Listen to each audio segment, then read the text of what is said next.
እሺ ዛሬ ደግሞ ከባለፈው የቀጠለ ገድለ ክርስቶስ ሰምራ ይዤላችሁ መጥቻለሁ።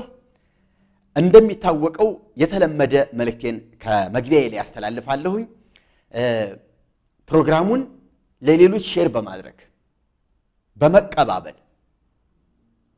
በመላላክ ሼር ማለት ነው፣ ሰብስክራይብ እና ላይክ በማድረግ ይህንን አገልግሎት እንድትቀላቀሉ ግሩፑ ይብዛ።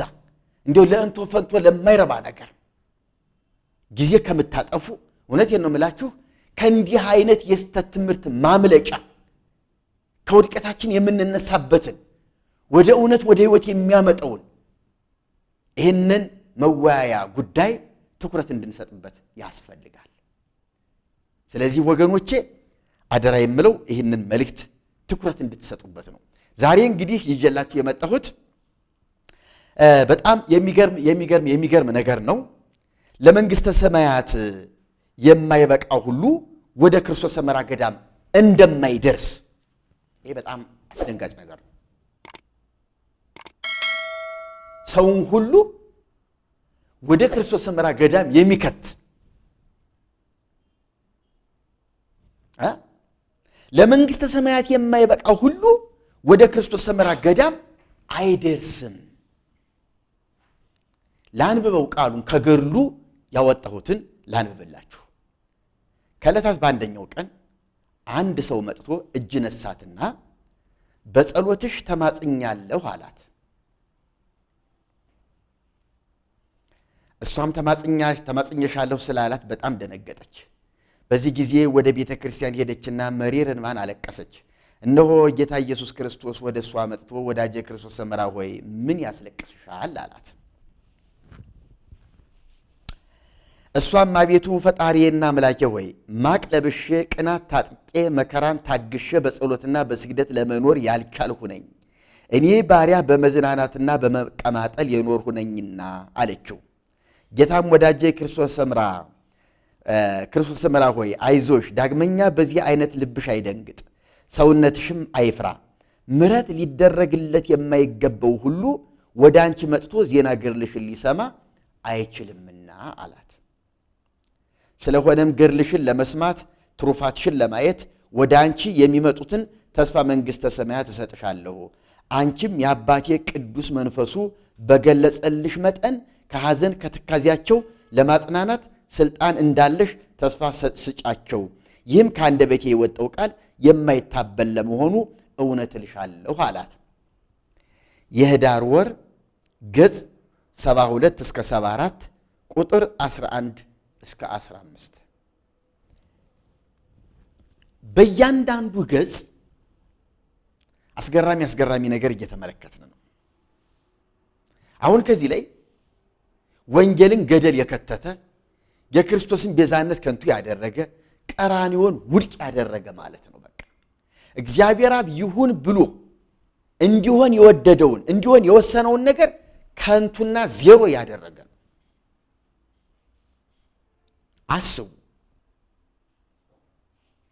አንድ ሰው መጥቶ እንዴ ወደ ኋላ ያለ ነገሯን እኮ ተመልክተነዋል እኮ ወደፊትም የምናየው ብዙ ነገር አለ። ብዙ ሰው የምታስምር፣ ሙት ያስነሳች፣ ሕዝብ ከረሃብ ከጦርነት ያዳነች፣ በምልጃዋ ብዙ ታላላቅ ነገር ያደረገች የተባለች ሴት ናት። እንዲያው ይሄ ምንድን ነው? እንዲያውም ይሄማ ተራ ነገር ይመስለኛል። ወደ ኋላ እኮ የአራት ወር የዝናብ ነጠብጣብ በእያንዳንዱ ቁጥር ልክ ነፍሳትን እንድታስምር እኮ ቃል ኪዳን የተሰጣት ሴት ናት። ከባለፈው እንደተመለከትነው በቤተ ክርስቲያን ሙሉ የስንዴ ምርት ቁጥር ልክ ነፍሳትን እንድታወጣ ወደ መንግሥተ ሰማያት መርታ እንድታገባ ቃል ኪዳን የተሰጣት ሴት ናት። አንድ ሰውዬ መጥቶ በጸሎትሽ ተማጽኛለሁ ሲላት እንዴት እንደዚህ ሊሆን ይችላል? እኔ ኃጢአተኛ በመቀማጠል የኖርኩ እኔ አይሆንልኝ፣ ምን ያልችልም። ለምን ይቀለዳል? ለምን ይዋሻል? እንዴ ለምንድን ነው ገድሉን እንደዚህ ቅጡን ያሳጣ ነው? አሁን ሴትየቱ በሕይወት ትኑር አትኑር፣ እውነት የነበረች ሰው ናት አይደለችም፣ እኔ ጉዳይ አይደለም። እውነት ልንገራችሁ፣ ገድሉ ግን ሕዝብ እየገደለ ነው። ገድሉ ህዝብ እየገደለ ነው። መቀለጃም እየሆነ ነው። ድራማ። ይሄ እኮ ለልጆች እንቅልፍ ማምጫ ማታ ማታ ከትራሳቸው ላይ ቁጭ ብለን የምናነብላቸው እንጂ ይሄ እኮ ገድሉ የእውነተኛ ጻድቅ ገድል፣ ማናችንም ደግሞ ለህይወታችን ምሳሌ የምናደርገው ገድል እኮ አይደለም። ገደል የሚከት ገድል እኮ ነው የሆነው። እንዴት ሊሆን ይችላል? አንዴ ወደዚያ ሲረግጥ፣ አንዴ ወዲህ ሲረግጥ። አሁን አንድ ሰው መጣና በጸሎት ተማጽኛለሁ ስላላት እጸልይልሃለሁ እግዚአብሔር ሁላችንን የሚያስበን ብላ መሸኘት ሲገባት እየየ ኡኡ ነገር ማካበድ ይወዳል። ገድሉ ማካበድ ይወዳል። ነገር መቆለል ይወዳል። መሸከም ይወዳል።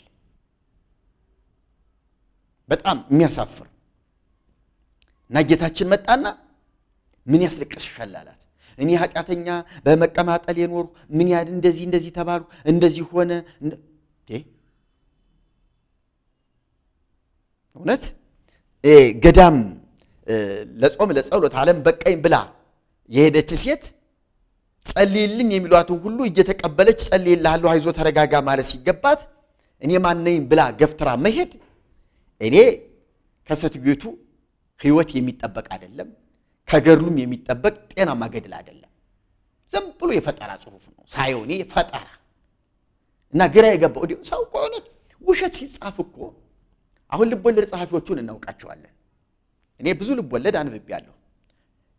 በጣም በሀገራችን ታዋቂ የሆነ በሀገራችን የተደረሰ እነ ፍቅር እስከ መቃብር፣ እነ ጥቁር ደም እኔ በጣም አንብቤያቸዋለሁ። እውነት ልንገራችሁ እነሱን የጻፉ ሰዎች ፈጥረው ድጋፌነ ሰብለ ሌላ መርጌታ ገሌ አለቃ ገሌ ምናምን ብለው ሰዎችን ራሳቸው ፈጥረው አንዱን ደግ፣ አንዱን ባላባት፣ አንዱን ጠበቃ፣ አንዱን አስተማሪ አድርገው እንደ ራሳቸው ሹመው የፈጠሩ ጽሑፍ ነው። ምናልባት በፍቅር እስከ መቃብር ውስጥ ትክክለኛ እውነት ነው የሚባለው ቦታው ብቻ ነው። ጎጃም የተለያዩ ስፍራዎች እነ ዲማ እነ ደብረ ወርቅ እነዚህ ተጠቅሰዋል። አዎ ዲማ የሚባል ቦታ አለ። ይሄ እርግጠኛ ነኝ። ድጋፌን የሚባል ሰው ግን የለም። ሰብለ የምትባል ሴትም የለችም። እነ ባፋና ምናምን የሉ። ሰውየው የፈጠሯቸው ሰዎች ናቸው። ግን ያንን የፈጠራ ጽሑፍ ሲጽፉ ነው የገረመኝ። ወጥነት አለው፣ ታማኒነት፣ ተቀባይነት፣ እውነት እንዲመስል የፈጠራ የውሸት እንዳይመስል ትክክለኛ እውነት ሜካፕ ቀብተው አስመስለው ነው ያቀረቡት። እውነተኛ ገድል የተባለው ይሄ ግን የሚያዝ የሚጨበጥ ጭራ የለው። ቢያንስ ወንጌልን ያነበቡ ሰዎች ይቃወሙኛል፣ እውነት የገባቸው ሰዎች ያወግዙታል፣ ይጥሉታል፣ ያቃጥሉታል፣ ከንቱ ያደርጉታል አይባልም እንዴ? ይልቁንም አሁን በዚህ ዘመን ታድሶ አይኑን አፍጥጦ ቤተክርስቲያኒቱን እየሞገተ ባለበት ዘመን እንዴት እንደዚህ ይባላል? እስቲ ካፍታ ቆይታ በኋላ እንመለስ።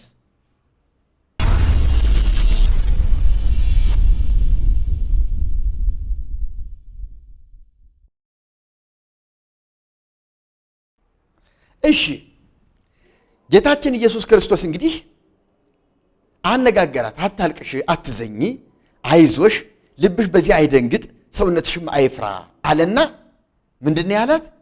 ምሕረት ሊደረግለት የማይገባው ሁሉ ወደ አንቺ መጥቶ ዜና ገድልሽን ሊሰማ አይችልም አላት።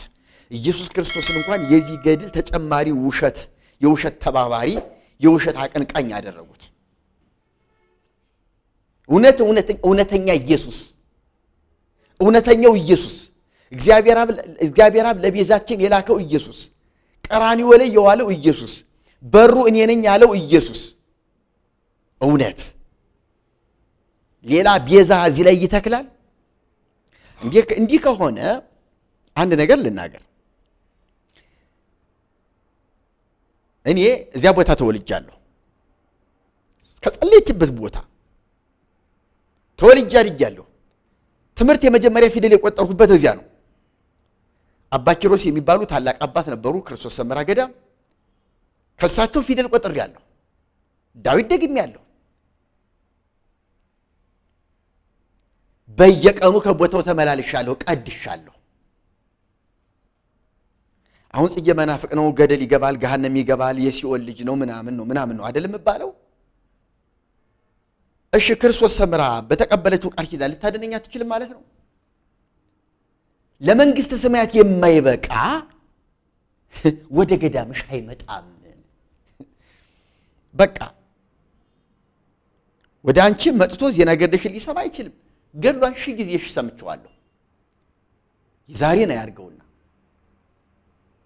ሚሊዮን ጊዜ ሰምቼዋለሁ፣ ሰብኬዋለሁ፣ አልቅሻለሁ እናቴ ብዬ እዚያ ከመሿለኪያው ጸለየችበት 12 ዓመት አሳ መሿለኪያ ካደረገበት ቦታ ሁሉ ስሽሎከሎኩ እያለሁ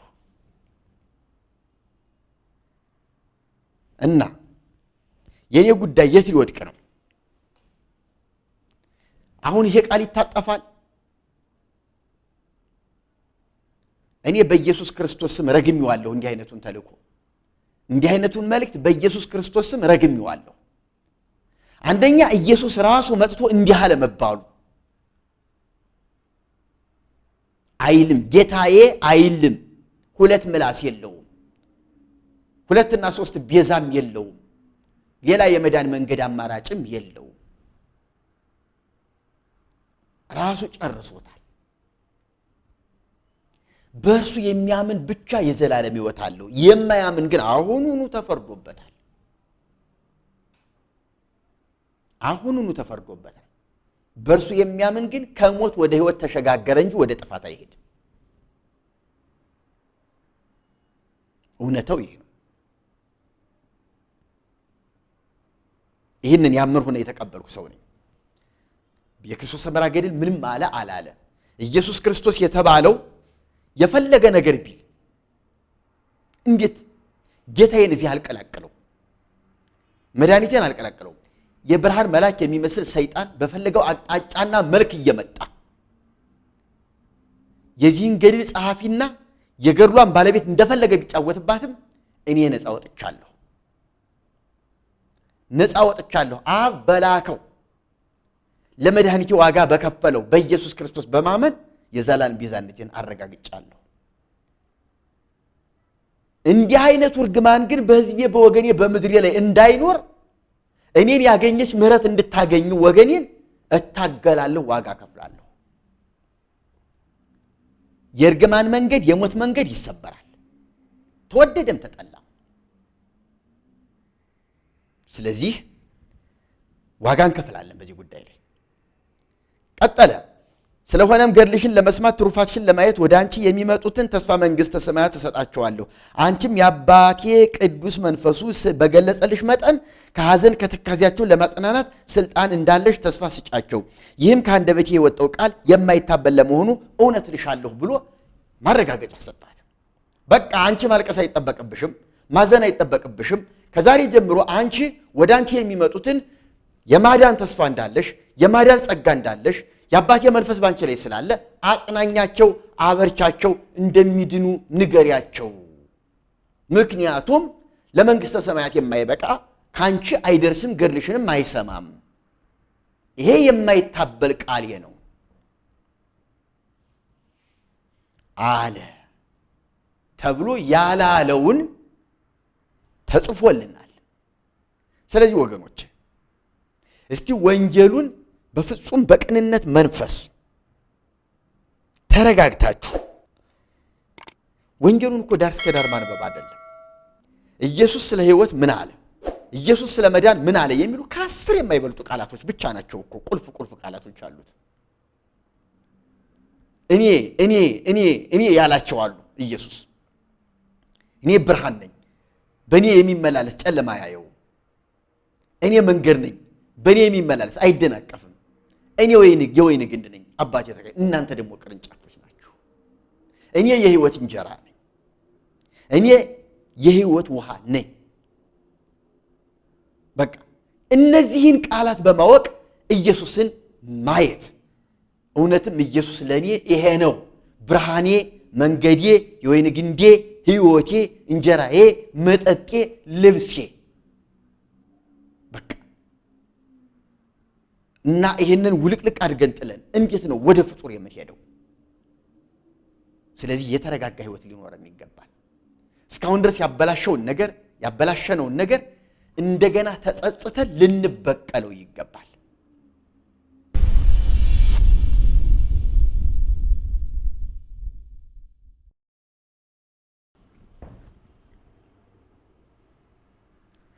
የጌታን ጎን ደሙን እንደ ጡት ጠባች፣ የጎድኑን ሥጋም በላች። ክርስቶስ ሰምራ ናት። ልብ በሉ።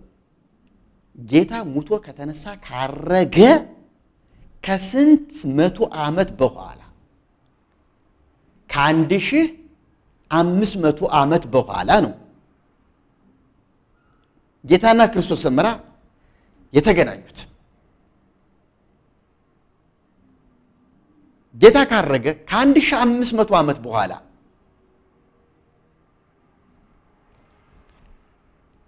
ላንብብላችሁ ሙሉ ቃሉን። ከገድሉ ምንም ያስቀረሁት ነገር የለም። ዳግመኛም ጌታ ኢየሱስ ክርስቶስ በእኔ በራሴ ፈቃድና በአባቴም ፈቃድ አይሁድ በዕለተ ዓርብ የወጉኝን ጎኔን ጥቢ አላት። ያን ጊዜም ልጅ የእናቱን ጡት እንደሚጠባ የጌታዋ የኢየሱስን በዕለተ ዓርብ የተወጋውን ጎኑን ጠባች። ጌታም ቶማስ የተወጋውን ጎኔን ዳሰሰ። አንቺ ግን ጠባሽ፣ እስኪ ከዳሰሰና ከጠባ የቱ ብልጫ እንዳለው ፍረጂ አላት።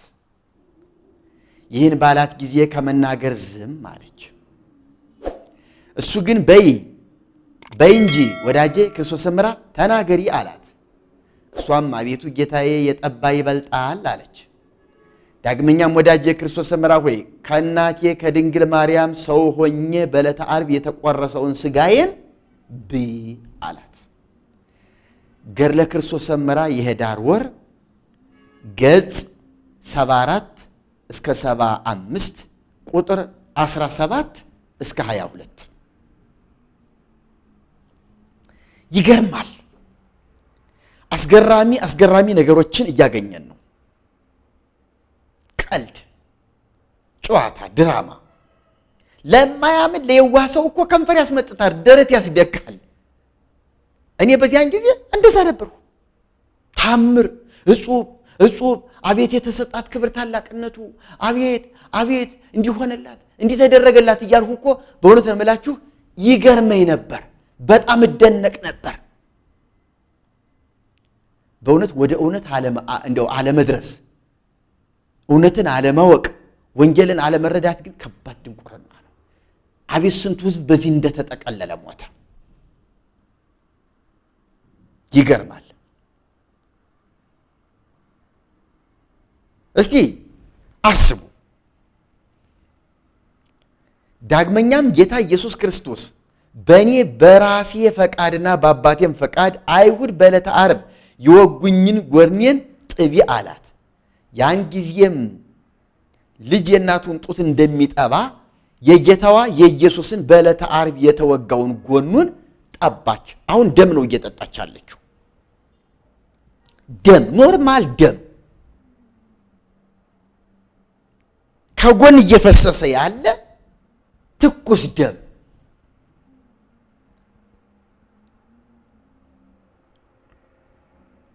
እንዴ! ጌታ በምድር እያለ ቅዱስ ቁርባንን ለሐዋርያት ሲሰራ ዳቦና ወይን ነው፣ ይሄ ሥጋዬ ነው፣ ይሄ ደሜ ነው፣ ይሄንን ለመታሰቢያ አድርጉት በማለት የሰጣቸው እንጂ የዕለት ዕለት የተሰቀለ ዕለት ደሜን እንድትጠጡት ቀርታችሁ ጠብ እንዳይል አላላቸው። ያ ደም ከጲላጦስ አደባባይ ጀምሮ እየፈሰሰ እየተንጠበጠበ ቀራንዮ ላይ አብቅቷል። ምንም የጎን ደም የለም። እንኩ ጠጡት፣ እንኩ ጥቡት አልተባሉ። ቅዱስ ቁርባን አድርጎ የሰጣቸው ከፋሲካው ዳቦ ከፋሲካው ወይን ነው። የፋሲካን በዓል ሊያከብር ከአንድ ወዳጁ ቤት ገባ። ሐዋርያቱ ተስተናገዱ። እራት ከበሉ በኋላ እምድኅረ ተደሩ ነው የሚለው። ከበሉ በኋላ ዳቦውን አንስቶ አመሰገነ፣ ባርኮ ቆርሶ እንካችሁ ተካፈሉ ብሎ ሰጣቸው። ወከማሁ ጽዋዕኒ ጽዋውንም አንስቶ አይኮተ ወባረከ ባርኮ ሰጣቸው። ይህ ለብዙዎች ለኃጢአት ስርየት የሚሆን ደሜ ነው አላቸው። ስለዚህ ወይን ነው የሰጣቸው። ወይኑ እንኳን ሲጠጡት ወደ ደም ተቀይሮ አልጠጡትም። ከለሩ አልተቀየረም። ከወይንነቱ ያመጣው መልክ የለውም። ይሄ ሥጋዬ ነው ሲላቸው እንኳን ዳቦውን ሲበሉት ወደ ሥጋ አልተቀየረም። ሥጋ ሆኖ ተቀይሮ አልበሉትም። ከዳቦነቱ ከጣሙም አልተቀየረም።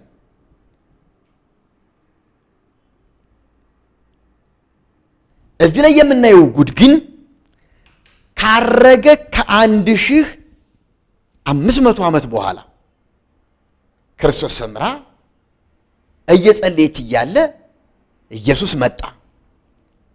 አይሁድ በቀራንዮ የወጉኝን ነይ ጥቢው አለና ደሙን እንደ ጉድ እየተንዶለዶለ ጠባቸው። ኢየሱስ እስቲ እንደው እውነት ስለ ትንሣኤ ሰውነትም እንነጋገር። የትንሣኤ ሰውነት መንፈሳዊ አካል አይደለም እንዴ? መንፈሳዊ አካል አይደለም ወይ? ደም አለው፣ ሥጋ አለው፣ የሚፈስ ደም፣ የሚቆረስ ሥጋ አለው። ጠባሳው ምልክቱ አለው።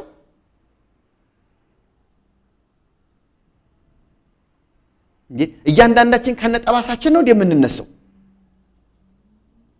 አካል ጉዳተኛው ከነጉዳቱ፣ አይነ ስውሩ ከነስውርነቱ፣ ሌላም ጉዳት ያለበት ሁሉ ከነጉዳቱ ነው ወይ የሚነሳው? ከነጠባሳው ነው ወይ የሚነሳው? ስለዚህ ወገኖቼ እንደው ስንሰብክ ነው ብለን ስንቀበል በመጽሐፍ ቅዱስ መመዘን መቻል አለብን። መስፈርት መለኪያ ይኑረን። ይሄ ቱምቢ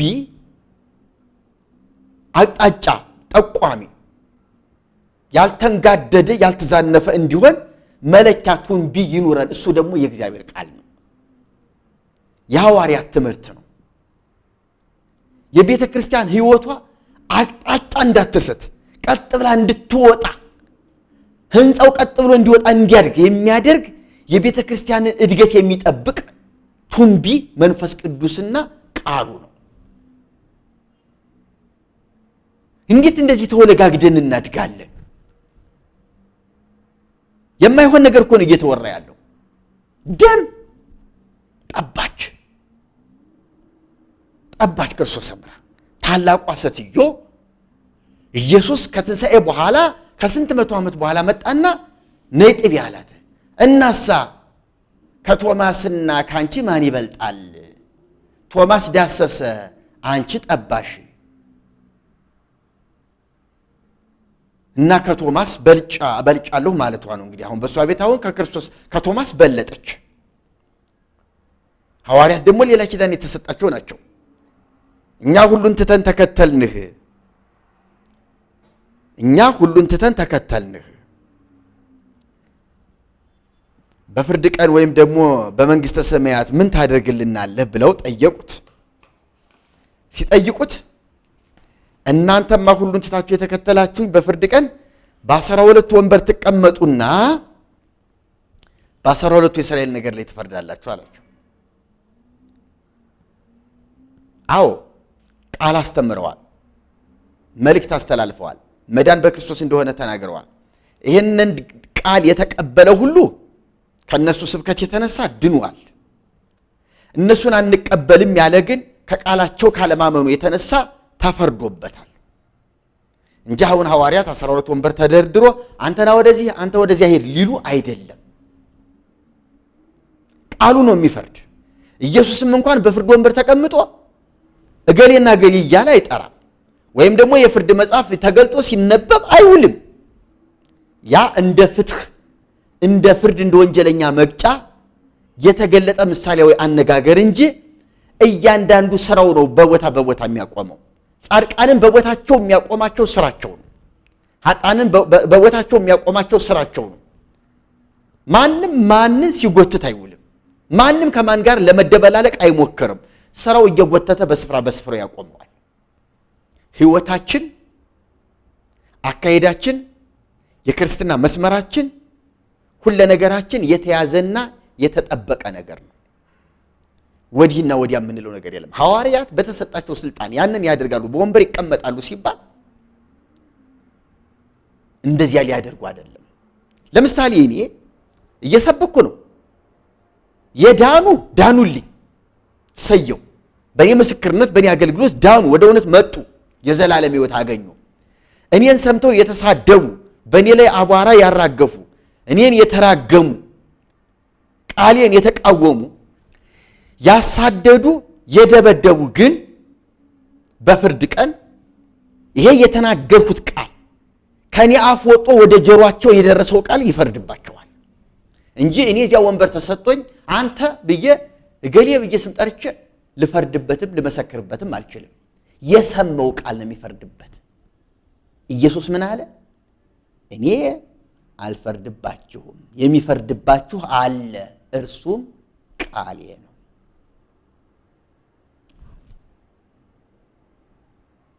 አያችሁ፣ እውነታው ይሄ ነው።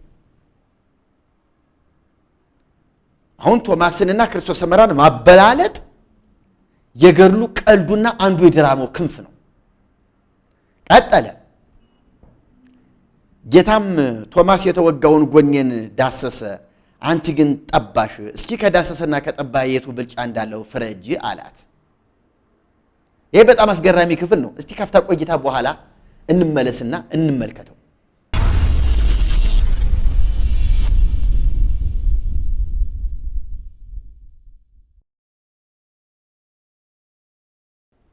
ቶማስ የተወጋውን ጎኔን ዳሰሰ፣ አንቺ ግን ጠባሽ፣ እስኪ ከዳሰሰና ከጠባ የቱ ብልጫ እንዳለው ፍረጂ አላት። ይህን ባላት ጊዜ ከመናገር ዝም አለች። እሱ ግን በይ እንጂ ወዳጄ ክርስቶስ ሰምራ ተናገሪ አላት። እሷም አቤቱ ጌታዬ የጠባ ይበልጣል አለች። አሁን ከዳሰሰ የጠባ በለጠ። ቀጠለ ታሪኩ። ዳግመኛም ወዳጄ ክርስቶስ ሰምራ ሆይ ከእናቴ ከድንግል ማርያም ሰው ሆኜ በዕለተ ዓርብ የተቆረሰውን ሥጋዬን ብይ አላት። ቢላዋ ቀረበላት ወይስ እንደው እንደ ጅብ እየቦጨቀች በላችሁ? ወይስ ድራማ ዝም ብሎ መንፈስ ነገር ነው እየሆነ እየተወራልን ያለው እንጂ ሥጋዬን ብይ የተወጋውን?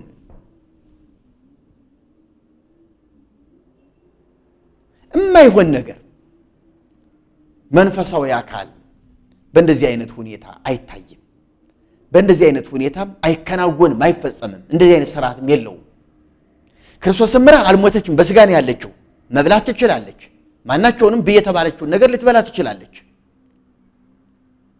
ነገር ግን የትንሣኤ ሰውነት ግን እንደዚህ አይደለም።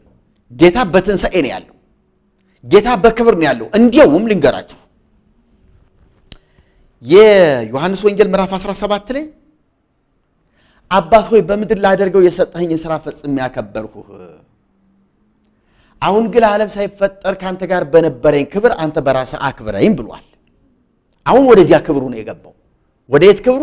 ዓለም ሳይፈጠር ወደ ነበረኝ ካንተ ጋር ወደ ነበረኝ ክብር ወደዚያ ልግባ ብሎ ጸልዮ ገብቷል። አሁን ኢየሱስ ሥራውን ጨርሻለሁ፣ የቀረ ነገር የለም፣ አሁን ወደ ነበረኝ ክብር መግባት ነው የቀረኝ አለ። አዎ ገብቷል። ወደ ነበሩ ክብሩ የገባ ኢየሱስ ያ ማለት በመለኮታዊ ሙላት በአብ ልክ በመንፈስ ቅዱስ እኔነት ልክ በማይደሰስ በማይጨበጥ ፍጥረቱ ሁሉ በሚያንቀጠቅጥ ማንነት ልክ ውስጥ ነው ያለው። ዮሐንስ እንኳን በፍጥሞ ደሴት ኢየሱስን በራእይ ባየው ጊዜ እንደሞተ ሰው ሆነ። ዳሰሰው፣ ተነሳና ሙቼ ነበረ ከዘላለም እስከ ዘላለም ሕያው ነኝ ብሎ ቀስቅሶ አነሳው። በዮሐንስ በዚያ ታላቅ ሐዋርያ እይታ እንደዚያ የተለወጠ ማንነት ያለው ኢየሱስ ክርስቶስ ሰምራ ላይ ስናየው ደግሞ እየወረደና ሌላ ኢየሱስ እኔ እርግጠኛ ነኝ እዚህ ላይ ሌላ መንፈስ መጥቶ እየተጫወተባት ነው ሴትዮ ላይ ሌላ ሰይጣን እንደዚህ አይነት ስጋ በመልበስ የጽድቅ አገልጋይ በመምሰል እየመጣ ቅዱሳንን የሚያሳስት ሰይጣን ተጫውቶባታል። እንደሞተ ሰው የሆኑለት እነ ዮሐንስ እንደ ሬሳ የሆኑለት እነ ዮሐንስ እዚህ ላይ ደግሞ ሌላ ኢየሱስ ሆኖ ሲታይ እኔ በፍጹም ማመን አልችልም፣ አልቀበልም። ስጋዬን ብይ ደሜን ጠጪ በፍጹም አይደረግም፣ አይሆንም። እንዴ ገድላት ጸሐፊዎች እርግጥ ነው ከመቶ ዓመታት ቀደም ብለው የነበሩት አባቶቻችን መጽሐፍ ሲጽፉ ጤነኛ መጽሐፍም ይጻፉ እንደዚህ አይነት ድሪቶ የሚጻፉ እስቲ ይታይ ይጠና እስቲ ይመርመር በቤተ ክርስቲያን አገልግሎት እንዲውል ይገባዋል ወይስ አይገባውም ትክክለኛ የቅዱስ ገድል ነው ወይስ አይደለም ተብሎ መስፈርት የለውም፣ አይሰጠውም፣ አይመዘንም። ማንም ይጽፋል፣ ይሄው ዝም ብሎ ቤተ ክርስቲያን ውስጥ ይገባል። ማንም ይጽፋል፣ ያመጣዋል፣ ያስገባዋል ቤተ ክርስቲያን። ይሄው ያልተመረመረ በመጽሐፍ ቅዱስ ሚዛን ያልተመዘነ ማንም የጻፈው መጽሐፍ ራእያየው ህልማየው እገሊት እገሌ ብሎ አመጣው መጽሐፍ ዛሬ የቤተ ክርስቲያንን ሕይወት የቀየረና ያበላሸ የገደለ ታሪክ ሆኖብናል ማለት ነው። ይሄ በጣም የሚያሳፍር የሚዘገንን የሚያስደነግጥ ነገር ነው። እንግዲህ ወገኖቼ እስቲ ጥንቃቄ በተሞላበት ይሄ እኮ በጣም ይሄን ያህል የሚያነጋግረን የህይወት ጉዳይ ሆኖ ነው። የዘላለም ህይወት ነው። ከክርስቶስ መውጣት ማለት የዘላለም ህይወትን ማጣት ማለት ነው። ከሰይጣን ጋራ ለሰይጣን ከተዘጋጀ ገሃነም ውስጥ እየተቃጠሉ እያለቀሱ መኖር ነው። ከዚህ ለማምለጥ ነው ይሄ ሁሉ ጩኸት። ስለዚህ እባካችሁ ወገኖች ቆም ብላችሁ አስቡ። የማይገባ ድንፋታ፣ የማይገባ ተቆርቋሪነት፣ ዝም ብሎ እንደው ጭፍን ሃይማኖተኛ የተሳሳተ ኦርቶዶክስነት አይሆንም፣ አያዋጣንም። ከእንዲህ አይነት የተሳሳተ ተቋም እንውጣና ትክክለኛውን ክርስቶስን ይዘን ቅዱስ የሆነ የክርስቶስ ቤተክርስቲያን እንደው አካሉ የተገለጠባትን ቤተክርስቲያን ማሳየት እንሞክር። ጤናማ የሆነች ኦርቶዶክስን እስቲ እንሳላት፣ እንያት እስቲ። ነጋዴ የሚጫወትባት፣ ጠንቋይ የሚጨፍርባት ቤተክርስቲያን ይዘን ጌታ እስኪመጣ ድረስ ወልድ ዋሕድ እያለች የምትኖር የምትቀጥል ብቸኛ ንጽሕት ሃይማኖት እያል አንመጻደቅ። ይሄ በጣም የተሳሳተ አካሄዳችን ነው። ከእንዲህ አይነት የስተት አስተምሮ እንውጣ። በሚቀጥለው ፕሮግራም እንገናኛለን። እስከዚያው ደህና ቆዩኝ። ተባረኩልኝ። ወዳችኋለሁ።